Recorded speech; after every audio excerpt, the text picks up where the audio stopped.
My girlfriend said, "Stop trying to fix things. This is just who I am." I calmly responded, "I believe you."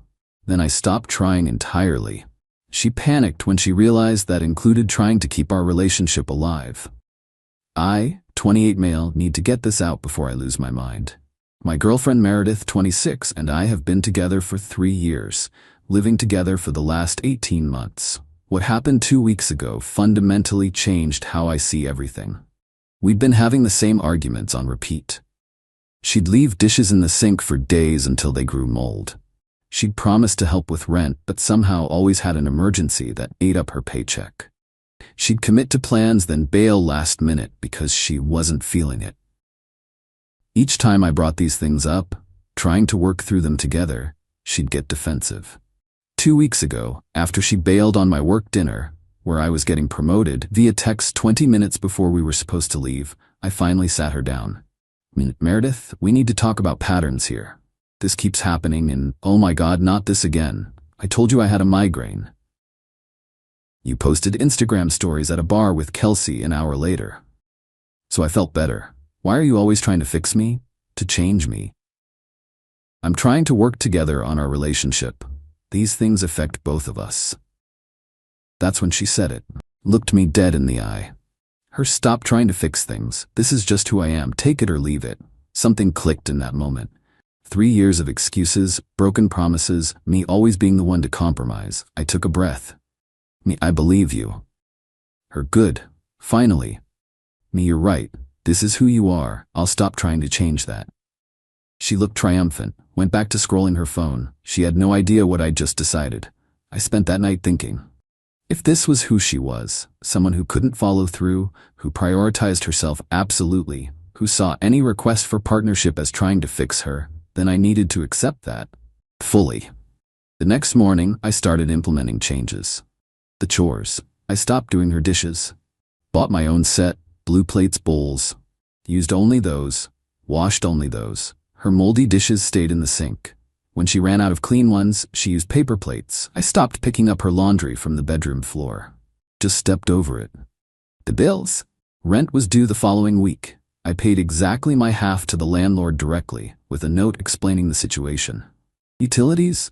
Set up separate accounts for what I could. Paid exactly 50% of the rest. When she texted asking why the internet was off, I forwarded her the unpaid bill showing her half outstanding.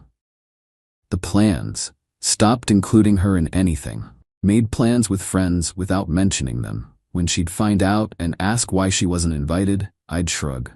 Didn't want to pressure you into something you might not feel like doing. The emotional labor. This was the big one. Stopped asking about her day. Stopped reminding her about appointments. Stopped checking if she'd eaten. Stopped initiating any conversations beyond basic roommate logistics. Stopped saying "I love you" first. Stopped planning dates. Stopped buying her little surprise coffees or treats. Stopped caring. The first few days she didn't notice. By day 4, she was confused. Her, "You've been weird lately." Me, "Have I? Just giving you space to be yourself. Okay?" By week 1, the apartment was a disaster on her side. Dishes piled up, laundry everywhere, late notices arriving. I kept my space clean, cooked my own meals, lived my life. She started ordering takeout every meal because she had no clean dishes. Then came the text that made me realize she was starting to catch on. Her, "Can we talk tonight?" About what? Us, sure. That conversation was something. Her, "You haven't said you love me in a week." You haven't either. You always say it first. I'm not trying to change who you are anymore. Remember? If you want to say it, say it. If not, that's who you are. That's not, why are you being like this? Like what? I'm accepting you for who you are. This is what you wanted. I didn't mean you're supposed to. Me. Supposed to what? She couldn't articulate it. Because what she wanted was for me to keep giving 100% while she gave whatever she felt like in the moment. She wanted me to try while telling me to stop trying. Her, "This isn't fair." Me, "What's not fair? I'm respecting your wishes." The real panic started the next day when she checked our shared Google Calendar that I'd always maintained and realized I'd stopped adding anything to it. No dinner plans, no date nights, no reminders about her mom's birthday. Nothing. Her, "Did you delete our calendar?" Me, "No, it's still there." There's nothing on it. I haven't added anything. Feel free to add whatever you want. But you always what? Try to manage your schedule? I'm not doing that anymore. You said that's trying to fix you. She stared at me like I'd grown a second head. The beautiful thing was, I wasn't angry. I wasn't being petty.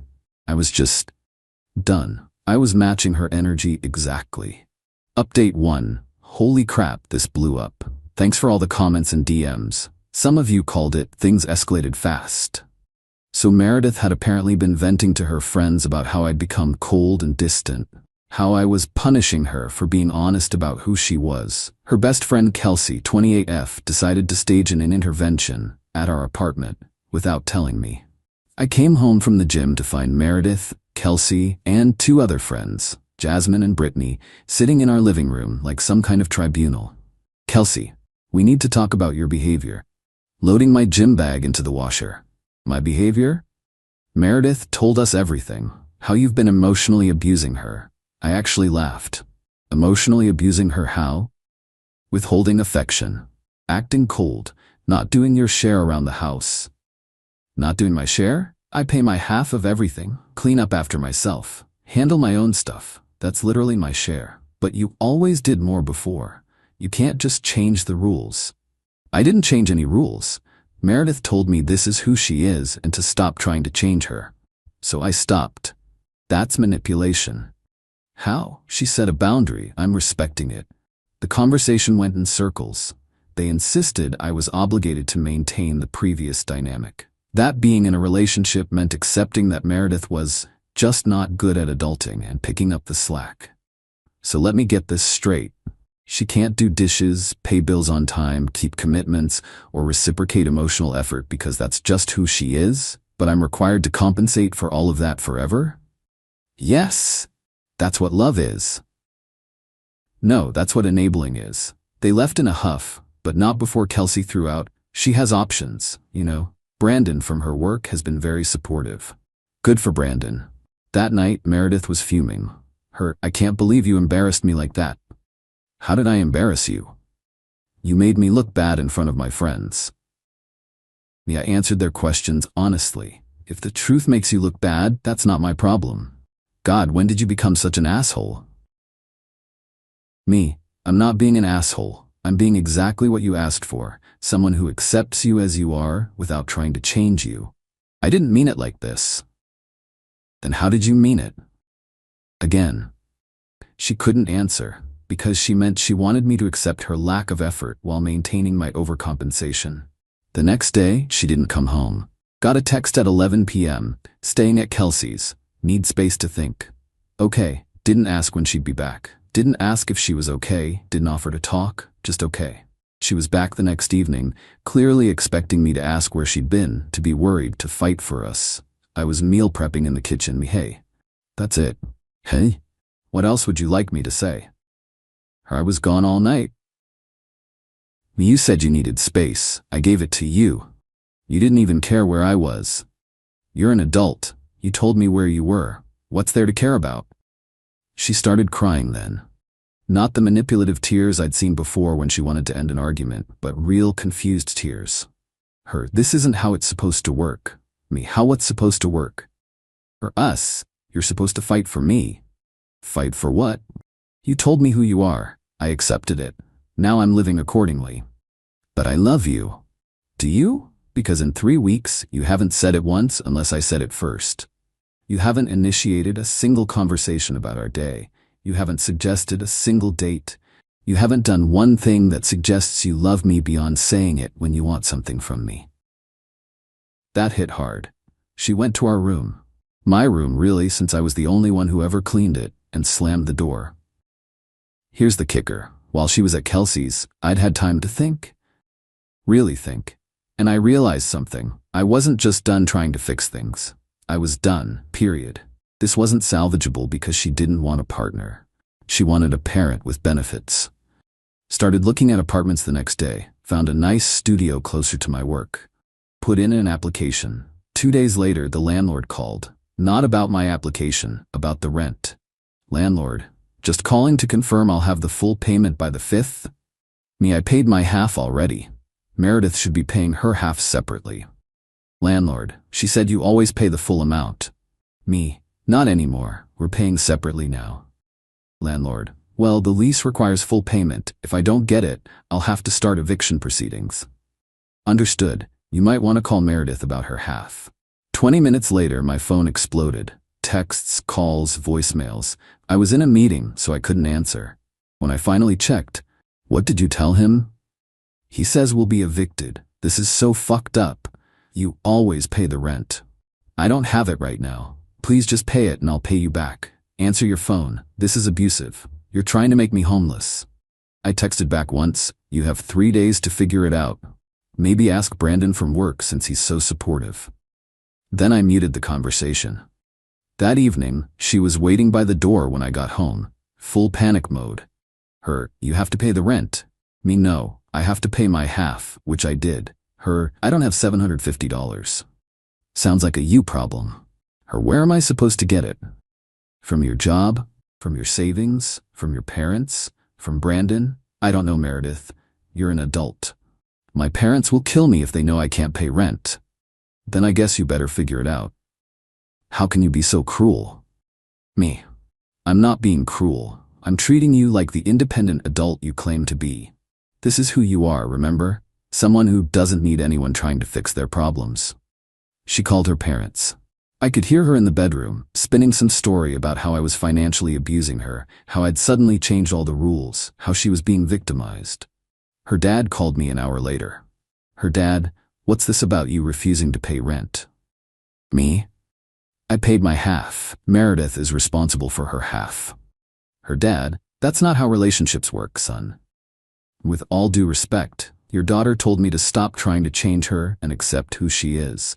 She's someone who struggles with financial responsibility. I've accepted that and adjusted accordingly. So you're going to let her be evicted? I'm going to let her experience the consequences of her choices.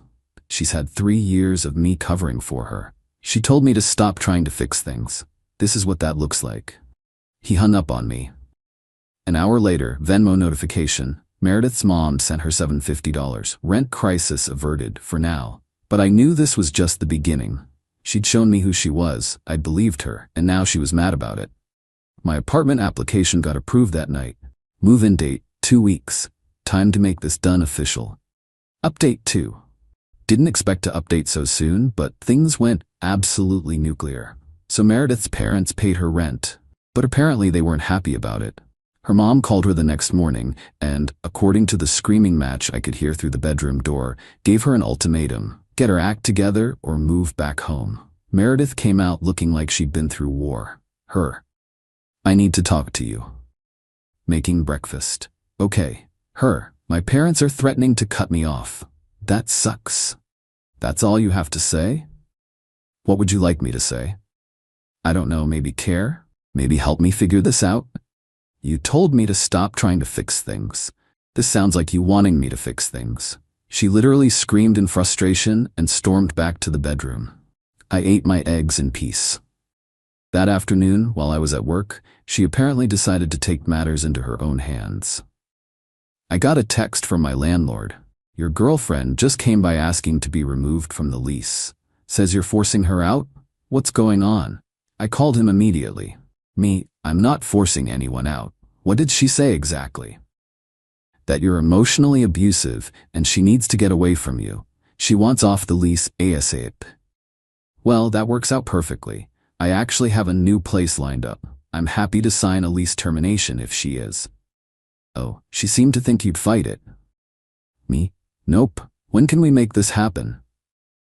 I can have papers ready by tomorrow, but you both need to be out by end of month. Me, perfect. Here's where Meredith played herself. She thought threatening to leave would make me panic and beg her to stay. She thought I'd fight to keep her, promised to go back to the old dynamic. Instead, I called her bluff. Got home that evening to find her and Kelsey in the living room. Kelsey was holding Meredith while she cried. Are you happy now? Look what you've done. What have I done? Kelsey, she went to remove herself from the lease because she can't live like this anymore. Great news. Landlord called. We can sign the termination papers tomorrow. We both need to be out by the 30th. The room went silent. Meredith's head snapped up. Her what? You want off the lease. I want off the lease. Win-win. I already have a new place. You already have a place?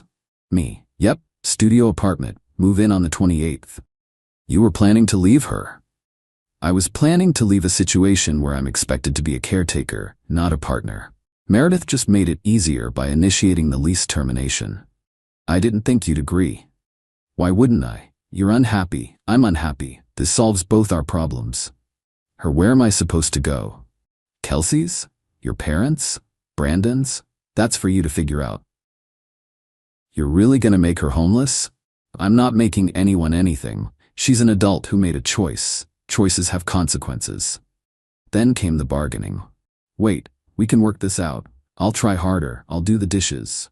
Stop. This is who you are, remember? I'm not asking you to change. I'm just choosing not to live with it anymore. But I love you. You love what I do for you. There's a difference. That must have struck a nerve because she went from sad to angry real quick. Hey. Fine, you want to throw away 3 years? Fine, but don't come crawling back when you realize what you've lost. Me, noted. The next 24 hours were a shit show. She went on social media telling everyone I was kicking her out, that I was abusive, that I was abandoning her. The messages started rolling in. How could you do this to her? She loves you, bro. Work it out. You're really showing your true colors. She deserves better. I didn't respond to any of them. But I did make one post. For everyone concerned about the situation, Meredith requested to be removed from our lease. I agreed. We're both adults making adult choices. That's all there is to it. Then she tried a new tactic. Suddenly, she was the perfect girlfriend. Cooked dinner. Burned spaghetti, but hey, she tried. Did all the dishes. Cleaned the bathroom. Wore the lingerie I bought her 2 years ago that still had tags on it.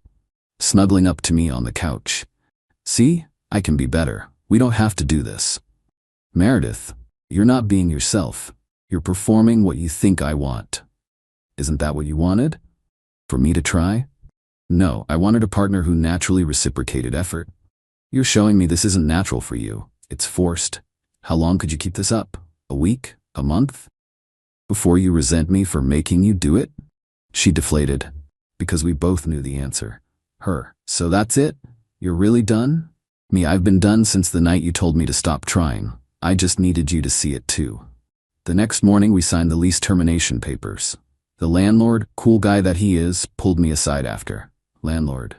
For what it's worth, I get it. Had a tenant like her before. Always excuses, always someone else's fault. You're doing the right thing. When we got back to the apartment, reality hit her. She had 2 weeks to find a place to live, and apparently her options were limited. Her parents demanded she move back home and get her life together, which meant moving back to her small hometown 3 hours away. Kelsey? Apparently her roommate said absolutely not. Meredith had crashed there before and left the place a mess. Brandon from work?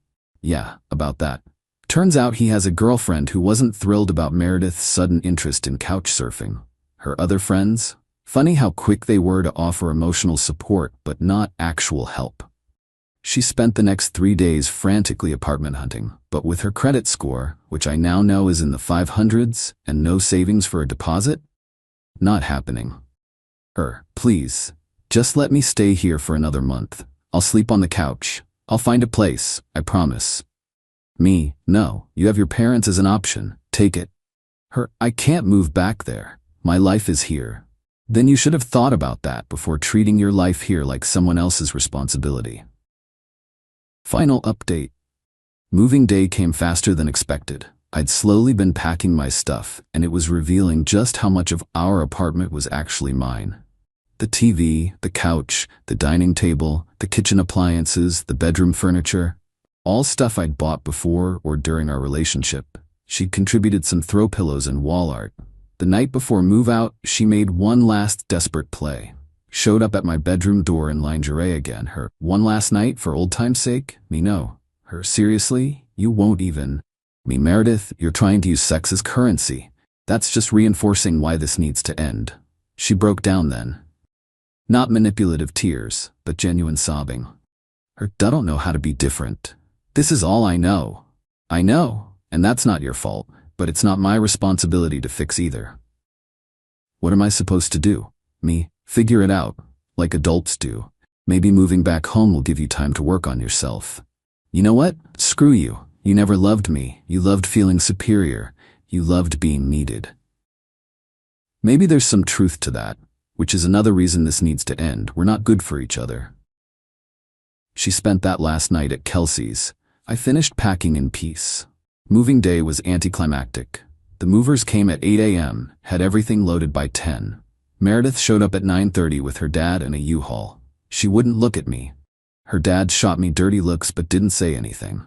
The apartment looked so empty with all my stuff gone. Her things barely filled a corner. Really drove home how one-sided everything had been. As I was doing a final walkthrough, she approached one last time. I hope you're happy. I hope we both find happiness. Don't act noble. You destroyed us. No, Meredith, you told me who you were. I believed you. We destroyed us together. I handed my keys to the landlord and left. Didn't look back. The aftermath was interesting. Got a few more angry texts from her friends. Kelsey sent a particularly nasty one about how I'd ruined Meredith's life. I finally responded. Meredith is 26 years old. She chose to not do chores, not pay bills on time, not hold a steady job, not save money, not maintain her credit, not reciprocate emotional effort, and to tell me this was who she was and to stop trying to change it. I accepted her choice. The consequences of those choices are not me ruining her life. They're her life catching up to her. Blocked them all after that. From what I heard through mutual acquaintances, she did move back with her parents, got a job at her mom's office, posts vague quotes about narcissistic exes on social media. Still tells people I financially abused her. I'm good. My studio is small, but it's mine. It stays clean because I clean it. The bills are paid because I pay them. The fridge has food because I shop for it. There's no drama, no excuses, no constantly feeling like a parent to an adult child. Started therapy to work on why I stayed so long. Turns out I did have a bit of a savior complex. Needed to be needed. Working on that. The best part? The peace. My God, the peace. I didn't realize how exhausting it was constantly compensating for someone else's refusal to adult. How much mental energy I spent reminding, planning, fixing, covering. Had coffee with a coworker last week. She paid for her own without making it weird. Showed up on time, contributed to the conversation equally. It was normal. And normal felt revolutionary. Looking back, Meredith did me a favor with that fight. This is just who I am. 8 words that set me free. Because she was right. That was who she was. Someone who saw partnership as optional, effort as criticism, and accountability as abuse. And me? I'm someone who believes people when they tell me who they are. Thanks for following this journey, Reddit. For those asking, no, I don't regret it. No, I don't miss her. And no, I wouldn't take her back if she changed. Because she was right about one thing. You can't fix people. They have to want to fix themselves. And that's perfectly fine. Just don't expect others to break themselves compensating for what you won't do.